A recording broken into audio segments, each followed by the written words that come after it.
Chers auditeurs, bonjour, j'espère que vous allez bien.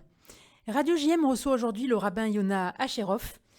Installé à Marseille depuis plusieurs mois, il s'investit au consistoire sur des sujets ô combien importants, éducation, apprentissage du judaïsme, en particulier auprès des plus jeunes. Rabbin Yona Acherov, bienvenue. Bonjour. Parlez-nous de votre parcours depuis Paris, où vous êtes né, jusqu'à Neretz, Israël. Alors de base, je suis parisien, comme vous l'avez signalé. Je suis né à Paris, et donc on a grandi, je viens d'une famille traditionnaliste. J'ai grandi à Paris, aux alentours de Paris. Et donc on était traditionnaliste, on s'est renforcé avec le bar mitzvah, avec le Talmud Torah. J'ai fréquenté le Talmud Torah à Paris. Et par la suite, une fois on est rentré dans les écoles juives, moi j'avais l'âge de 14 ans et quelques. Et toute ma famille a décidé de faire l'Alia. C'était une Alia donc en famille. Et mon grand frère, lui, il finissait le bac, il allait en Israël. Et on a décidé de monter tous en Israël, c'était une Alia de groupe. Et donc on est monté en Israël, j'avais 15 ans. Donc depuis une vingtaine d'années, je suis en Israël. Et donc c'était le fait que moi j'avais des bases, j'ai appris justement toutes mes bases de judaïsme en France. On a toujours gardé ce lien, cette vocation de peut-être un jour, hop, on donnera de la même façon qu'on a reçu, on aimerait aussi après donner aussi aux autres. Et c'est ce que je fais un peu aujourd'hui. C'est ce que je fais un peu aujourd'hui dans la jeunesse, dans le Talmud Torah, au consistoire et autres, pour justement donner. On est là justement de façon dans un temps déterminé. On est là juste pour 2 ans et on essaie un petit peu de faire le plus qu'on peut dans ce temps-là. Qu'est-ce qui a amené un ancien Parisien que vous êtes à s'installer dans notre belle ville de Marseille? C'est, je crois, le rabbin Lionel Drey qui vous a sollicité. Il recherchait des chaliars. Des chaliars, ouais. Chaliars, excusez-moi. Alors, juste pour rectifier, c'est pas Lionel Drey, c'est un autre rabbin qui s'appelle aussi le Rav Drey. Avraham Drey, c'était. Ok, Avraham Drey lui-même, il y a une trentaine d'années à peu près, il avait fait une shlichut, chaliar comme moi-même. Il était venu à Marseille. Et il était aussi au consistoire, il a fait beaucoup d'autres projets. Et on se connaissait de l'endroit où j'habitais en Israël, à Bethel. Et à Bethel, donc il me connaissait, j'ai pris contact avec lui une première fois. On avait vu plusieurs endroits en France possibles pour faire une shlichut. Il y a eu des choses qui n'étaient pas adéquates. Et à la fin, on arrivait là où il est venu, à Marseille. Okay, il y a eu justement une sorte de changement. Il y a eu une proposition, hop, on allait vérifier. On a eu aussi d'autres organisations qui se sont associées à cette shlichut-là, parce que pour sortir une shlichut d'une famille entière, grâce à Dieu, on est 4 enfants. Et donc il faut vraiment des organisations qui soient derrière nous. Entre autres, on a le Bnei Akiva, on a l'OSM, l'Organisation sioniste mondiale, l'Agence juive en partie aussi. Et donc on a eu toutes ces organisations qui ont en fait fait ce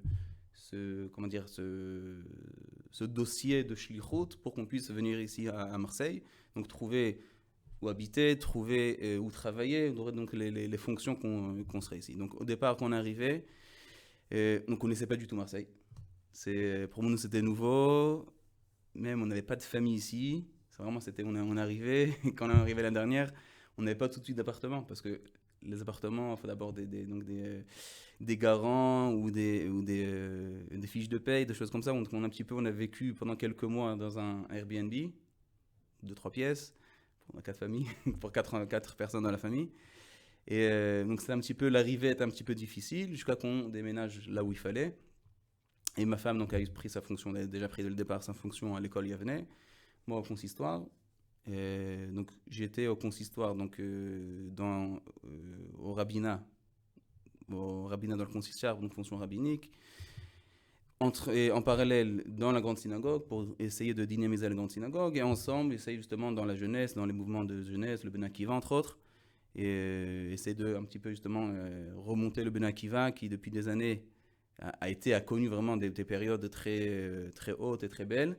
Et avec le corona, il n'a pas eu de suite. Et on essaie un petit peu justement de ce maillon-là qui a été manqué, de le rattraper, si Dieu veut. Oui. Justement, l'un de vos défis est également un nouvel élan au mouvement de jeunesse Bnei Akiva.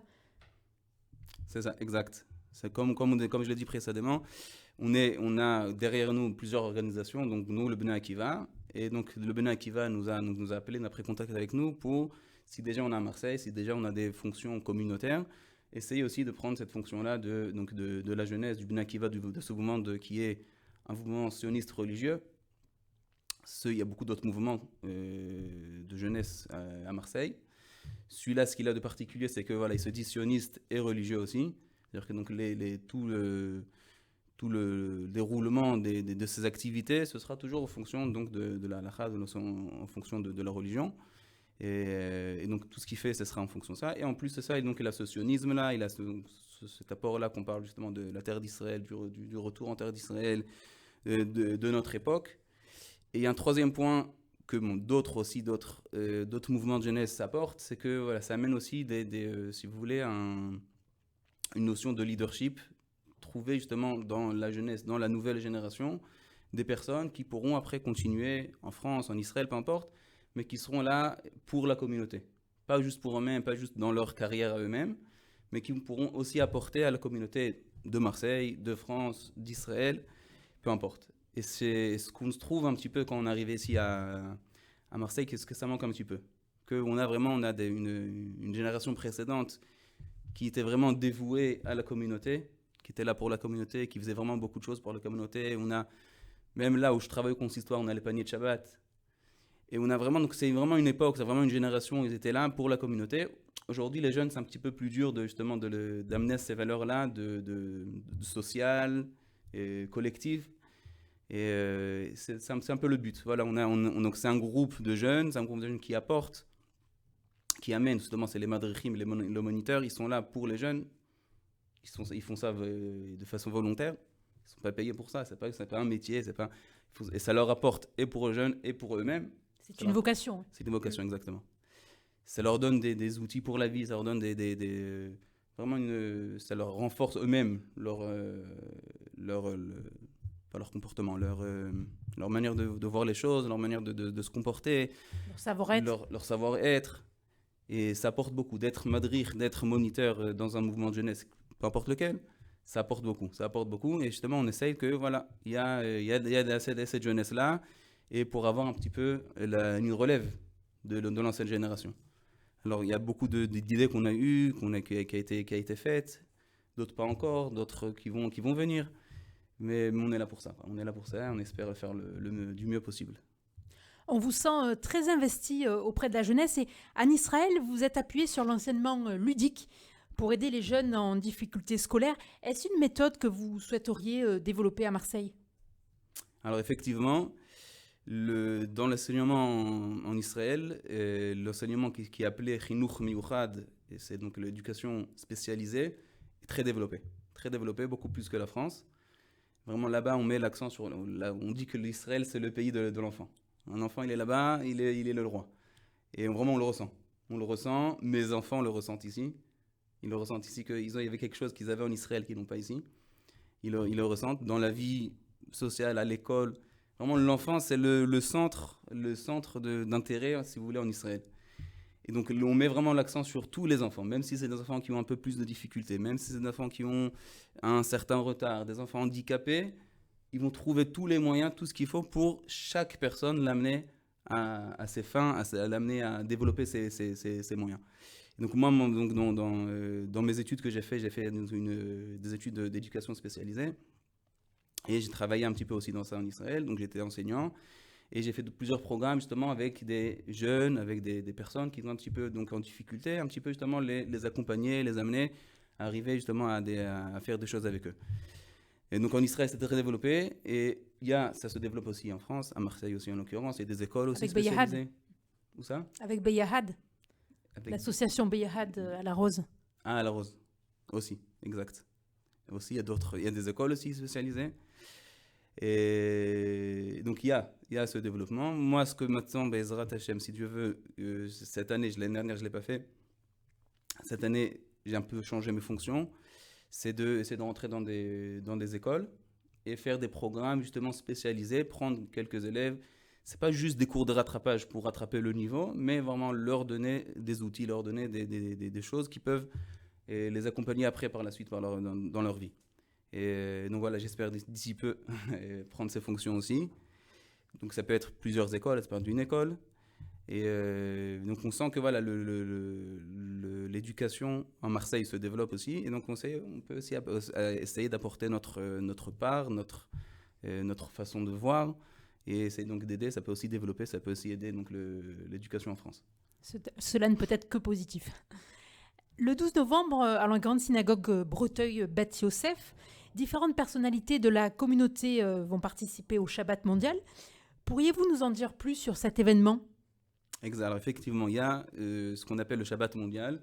Ça a été institué déjà par le grand rabbinat au Maroc, si je ne me trompe pas.